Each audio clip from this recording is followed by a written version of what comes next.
So we're in the first ante-room of the collection store. Yes.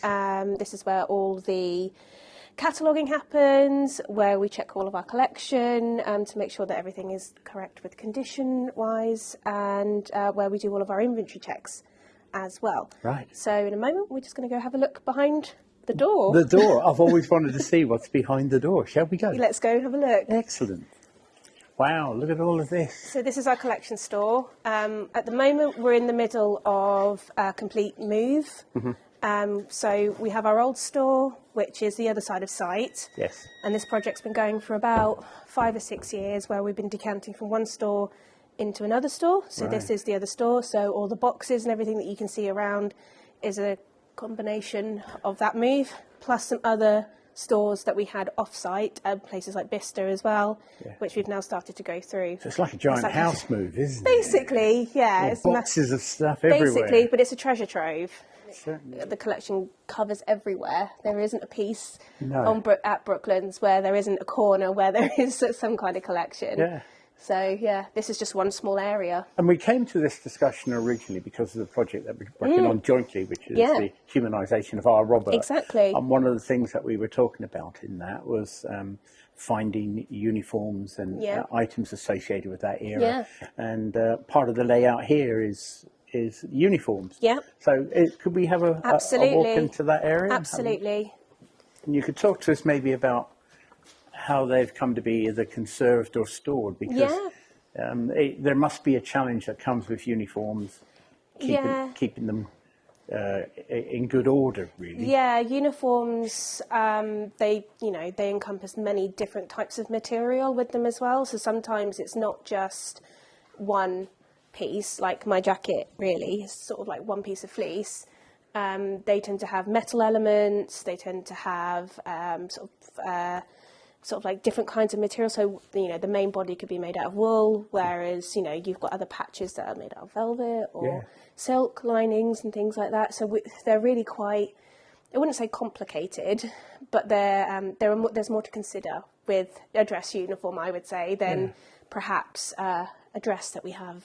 We tend to look for objects or donated items and uniforms that are Brooklands specific, because they tell a story. And that's what it's about. And I guess you've led us nicely into the fact that the work we're doing with our Robert is about telling the story of that aircraft and the crews that were on it. Exactly. And one of for us, the prized possessions you have here is a dress uniform for Squadron Leader Paul Harris. Yes, yes. And it's in the archives. It is. It's just down here. So can you reach, or shall I? I probably can't reach that one, so would you mind reaching that for me? Allow me. Thank you so much. Maybe we can go to an inspection area and have a look at it. Yes, what do you think? I think we should.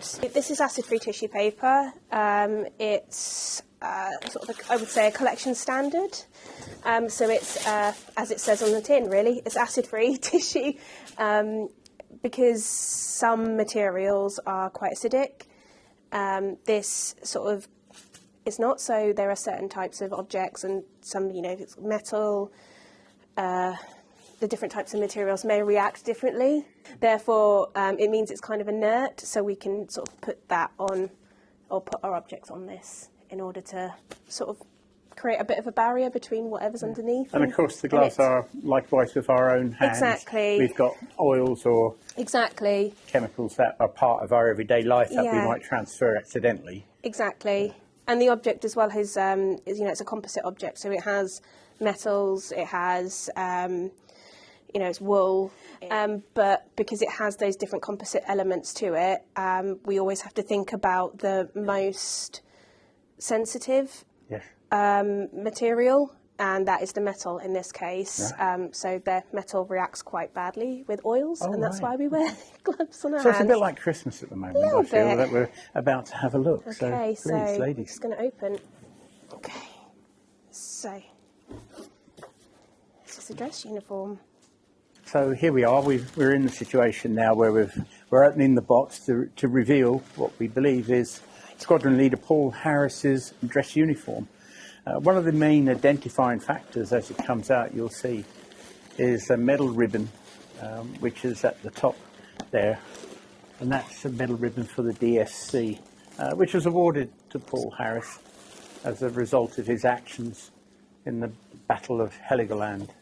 An act of bravery, in fact, to drop a life raft for another group of airmen who had ditched their Wellington just ahead of him on the return back from the Heligoland raid. It looks like when it was handed over, a lot of work was done to actually protect the brasswork or the buttons on there, which will make it a lot better for when we're trying to present it at a later stage in a cabinet. And so in the case of this, it's a dress uniform, worn on formal occasions, and as opposed to one of his flight uniforms, which would have been a bit more robust to handle the rigours of flying in an aircraft at altitude. This would have been more for official occasions where the squadron would be represented. And in this case, as you can see with the DSC, he would have worn this to receive that award, and the ribbon as such represents the very same. When you look for uniforms that are in store, sometimes you can get major clues by the fact that certain awards or clusters are on here or represented. And in this case, that's what is a guiding feature to recognising and identifying this particular jacket. It's absolutely wonderful. And of course, the reason why we've been very keen to locate this particular uniform item belonging to Squadron Leader Paul Harris is that the volunteers in the museum have got a joint venture at the moment, which is the humanisation, or the humanising, should I say, of our Robert. And it's to show the crews, and we're proposing a nice cabinet to put this in, and you guys are going to undertake some of the preparation to make that the case. Yeah. What will it need done to it, do you think, guys, to get it to the stage where we can put it on a mannequin? So I think just by visual observation, it will definitely need a clean. Yeah. You can sort of see where it has been in store for a little while. There is some, I hasten to say, some small sort of patches of mould growing on it, but that should be easily rectified with us, and we are able to brush that off because it looks like it's quite dry. So what we'll do is we'll use quite a soft brush, conservation grade brush, and a really low suction vacuum, and then we will first of all brush that into there, which we have dedicated for specific situations like this. And then what we'll do is that we'll do a more in-depth clean, which will be with some mesh and a flathead, and then we'll work our way in those areas that we're able to get that. But we won't do too much in depth because it's in quite good condition. Yes. It just needs a little bit of a clean.